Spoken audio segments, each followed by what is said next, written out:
Stripper accused of robbery gets a sudden plea deal after new allegations surfaced that her probation officer was calling her princess and asking her to model underwear. News Channel 5's Brian Enton was the only reporter in court today. Brian?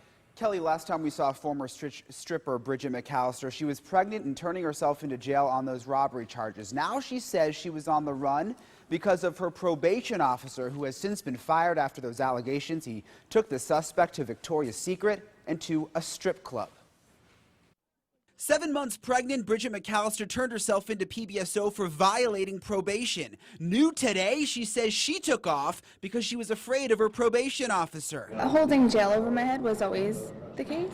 All the allegations against probation officer Stephen Oberg spelled out in this Inspector General investigation. It says when visiting McAllister, the officer would hug her and lift her off the ground, call her princess and sunshine, and even took her to Victoria's Secret, helped her pick out underwear, and then asked her to model them. Really uncomfortable to be under somebody who has a position of power over you and could send you to jail and is, propositioning you in those kind of ways. The officer's lawyer says Oberg admits to texting McAllister, but denies all the other allegations, like taking her to this strip club.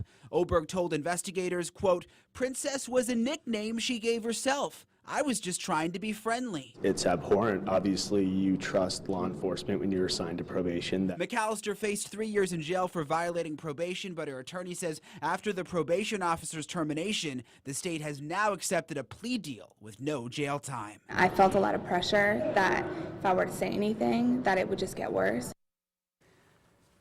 Now, the Department of Corrections confirms the officer was let go in December. At this point, it's unclear whether he will face any criminal charges. Brian Enton, WPTV News Channel 5.